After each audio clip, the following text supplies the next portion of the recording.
Hey guys, it is Renee Smith here, founder of Business Building Accelerator and president and CEO of iSuccess Consulting. I hope you guys are having a great day. Welcome to our business training, where today we're going to talk all about business strategy.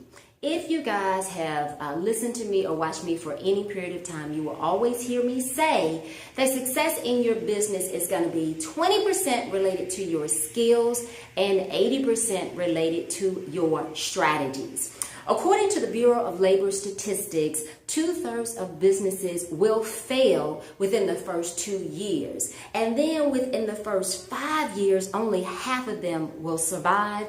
And within 10 years, only 1/3 of them will survive.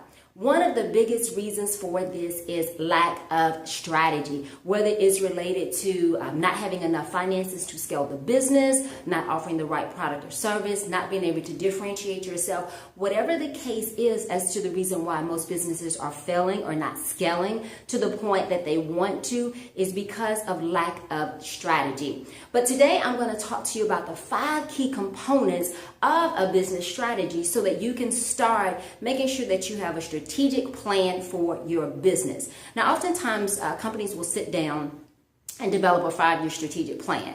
But from experience, your strategic plan has to be a moving, breathing plan. And so it's something that you want to make sure that you really go back and look at quarterly, annually, to make sure that you are hitting your goals. So before we talk about the components of the plan, let's talk about the reasons as to why you need to have a strategic plan.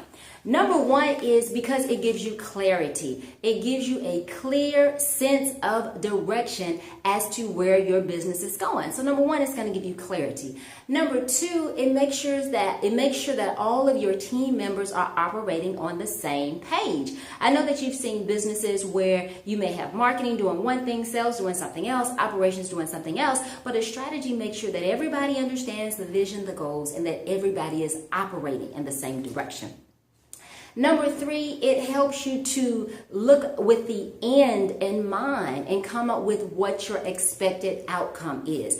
This is very important because if you don't know where you're going, how do you know how to get there? And then how do you know how to celebrate when you've reached your target, or how to change when you've not reached your target? So the next reason why you want to have a business strategy is because you have to be able to measure your results. If you're not able to measure, then you're not going to be able to make the necessary adjustments or changes, and then you won't be able to grow. So let's discuss the components of a business strategy.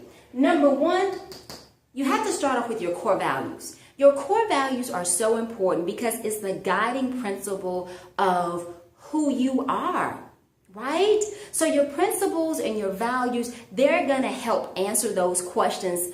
Do I make this decision? Do I take my business in this direction? Do I do this joint venture? Do I do this partnership? So your core values is going to be what your business stands on. So for instance, Disney's core values were fun, imagination, and dream. Now that actually was brought to life through through various theme parks, but their core value was fun, imagination, excitement. Look at Walmart. Their core values was being able to offer the products and services that at an affordable price. So that's their value. So you've got to know your core values of what do you believe in. Number 2, your purpose and mission. Always start with your why. Why are you doing what you're doing? What is the motivation behind it? So for instance, my motivation in doing Business Building Accelerator and consulting and working with small businesses is because I have a heart and a passion. I've gone through the hard knocks of learning it the hard way, making mistakes, losing deals, filing bankruptcy in business, and I learned a system of how to be successful at business. So my passion is because I don't want other small businesses to have to go through what I went through. So that is the motivation and the passion that I have every day. So you've got to understand and really decide what is that passion and that mission and that motivation for your business, because that's going to trickle down throughout your entire company. You should be able to see the motivation and the vision throughout your company, whether it's customer service, marketing, sales, whatever the case is, you should see it. Number 3 is your vision. What vision do you have for your company? Short-term vision, long-term vision. If your vision is to acquire corporate contracts, okay, in 2 years, what is going to be that process over the next 2 years? If you want to obtain $2 million, $5 million, $10 million, heck, $100,000 in revenue, what steps are you going to actually take? So you have to have a big vision for your business, and it has to be a short-term and a long-term vision. So many small business owners, we are very good at our craft, and we're servicing our clients, and we're doing, normally the creative geniuses or the creative experts or the technical experts in our business, but we have to sit down and take time to really come up with what that vision is so that we can grow our company and not just be doing the day-to-day administrative or operational tasks. So that was vision. The next one you have is your strategic objectives. Once you understand what your vision is, what are the strategic objectives that you're going to set to be able to measure those goals? So for instance, if it's a revenue goal, set that specific goal. At the end of a 12-month period, at the end of my fiscal year, I want the company to achieve $5 million in revenues. Or if it's to decrease expenses, find better suppliers, create better strategic relationships with vendors to decrease costs by 20%. So it has to be something that is measurable. Or let's say you really want to offer a better customer service experience, so you're going to get a CRM, a customer relationship management system, to be able to really track your customers and their buying behavior. It may be by third quarter of this year, we would have implemented a CRM system. So whatever your vision is, your strategic objectives have to align with that vision. And then the fifth component is your action plan.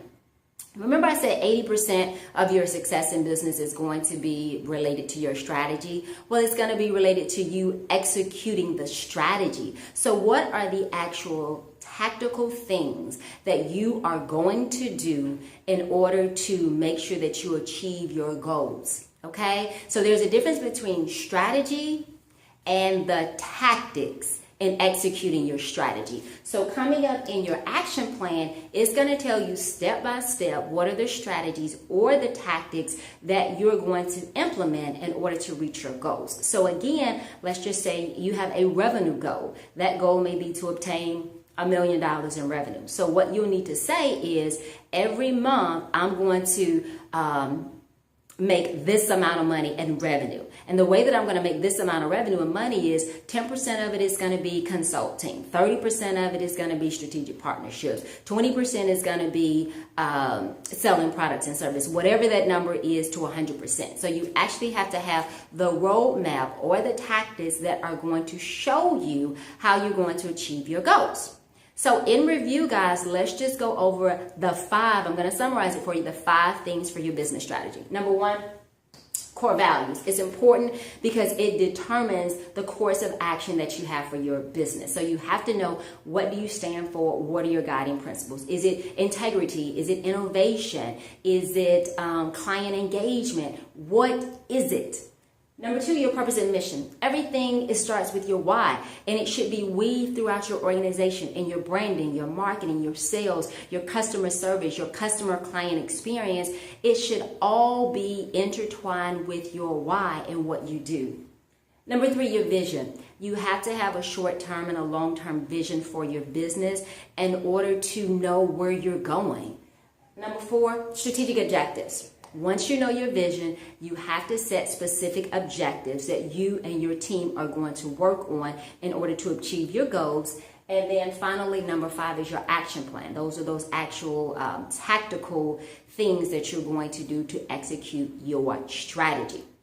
So guys, please remember that in growing your business and scaling your business, it is going to require strategy. It's going to require short-term and long-term planning in order to have you to reach your goals. So your action assignment for today is to really sit down and to go back and to look over your business strategy if you have one, and make sure that you clearly outline these 5 components. And if you do not have a business strategy, to sit down down and go through these steps and actually make sure that you develop a strategy for your business. Because once you have that strategy, then you're able to work and make sure that all your team members are in sync with what you're doing. You're able to have clear tactics, and then you're also able to measure your results and make changes as needed.